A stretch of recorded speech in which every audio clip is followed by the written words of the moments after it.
For my final project, I chose American Pastoral by Philip Roth. For background knowledge, the majority of the book takes place in the height of the Vietnam War, which took place from the years 1955 to 1975.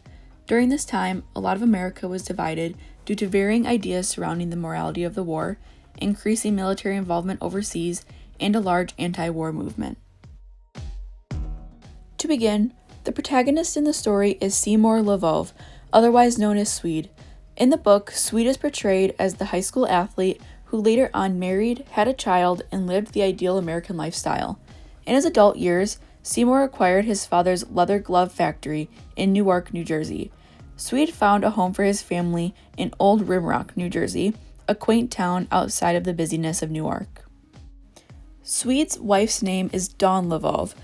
To many in her life, she is known as Miss New Jersey. In her youth, Dawn was the face of New Jersey as she won the pageant for her state. Many admired her for this role, but at the end of the book, us readers discovered that was exactly the opposite of what she wanted for her life. Later on in life, Dawn found a true connection with cattle breeding shortly after having her first and only child, Mary Lvov. Ever since a young age, Mary had a stutter which became a vital part of the story. As Mary entered her teen years, she became extremely politically involved, eventually causing disruptions to her hometown. Mary never got along with her mother and only merely got along with her father. Even though her and Swede didn't get along very well, they still had a strong father-daughter relationship. Next, we have Rita Cohen. Rita is introduced to the story after a tragedy caused by Mary. Rita is portrayed as a manipulative messenger at the climax of the story.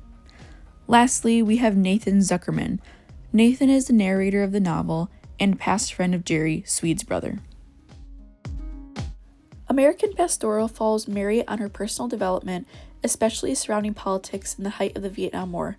Mary became politically active as she wanted the tense war to come to a truce. Mary became rebellious and refused to obey her parents' rules, so far that she eventually bombed the local general store in Old Rimrock. 5 years passed after the bombing, and Swede eventually found Mary in an abandoned part of Newark as she adapted a new religion. Mary insisted in staying at her disheveled Newark apartment, and the novel didn't come to a clear resolution after a heated Thanksgiving dinner without Mary. The first symbol is a glove, which most directly resembles Swede's family leather glove factory. Other than this, gloves in the book represent hiding. When Swede is running his factory, the gloves hide his internal struggles with Mary. And Dawn, Mary's mother, would wear gloves at pageants, and those symbolize how she was hiding her internal struggles with the pageant world. Next is the bomb. This represents Mary's rebellion towards both her parents and society. This represents her complete shift away from any sort of family life and went into solitude. Finally, we have Thanksgiving dinner. This dinner showed the Lvov family that they no longer have the same bond as before. At this dinner, Dawn was in the midst of an affair, which brought Swede sorrow and despair. The dinner overall represented the sorrowful time in the Lvov family. My first motif is a mask. When Mary was found after 5 years, she was wearing a mask over her mouth as a part of her new religion as a Jain. Figuratively, Swede and Dawn would wear a mask of the perfect American lifestyle when us readers knew that was the exact opposite of reality. For my second motif, I have the Old Rimrock house. This house is where Mary grew up and was the location for most of Mary and her parents' fights. The house acted as a cover, where it looked great from the outside, but inside had layers of drama and tension. My last motif is Mary's speech impediment. Her stutter was apparent for the majority of the book. This symbolized her disconnect from her family at such a young age. To get into the similarities and differences of the book and movie, I would first like to point out the similarities.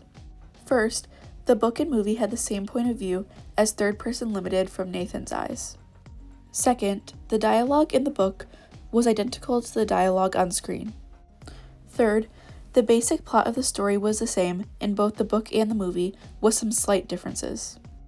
Lastly, both the book and the movie had the same characters.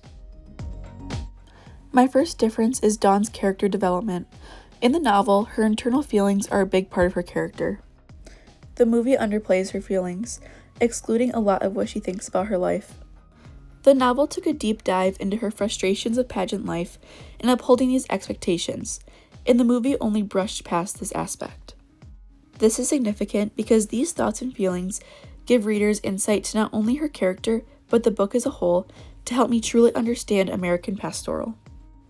The ending in the book and the movie have two very different results. In the book, it ends with a dinner scene and no resolution.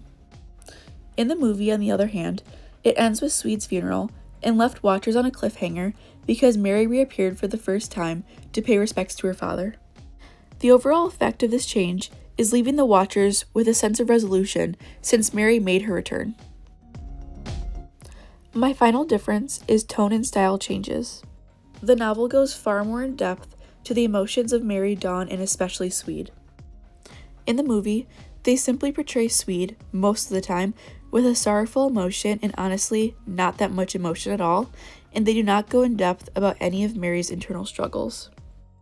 The book, on the other hand, displays a variety of complex emotions, themes, and tones. These vary from unsettling, angry, dark, all the way to cheerful and exciting. This is important because the effect of the emotions displayed in the book has a much more drastic and long-term effect that the movie doesn't provide. Finally, I have 3 themes that are represented in both the novel and the movie. The most prominent theme that is shown in the book is the American dream. This is shown by Swede and Dawn forming their life to the stereotypical American dream in Old Rimrock, New Jersey. My second theme is family conflicts. Throughout the majority of the book, Swede and Dawn had consistent arguments with Mary that never seemed to go away.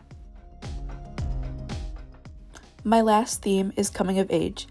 Both the book and the movie follow Mary growing up and her psychological changes that followed. Her coming of age resulted in major shifts in their family. My final rating is a thumbs up because the movie accurately represents the book for the majority of it. Although it does miss some important aspects, the overall portrayal of the novel is represented by the movie.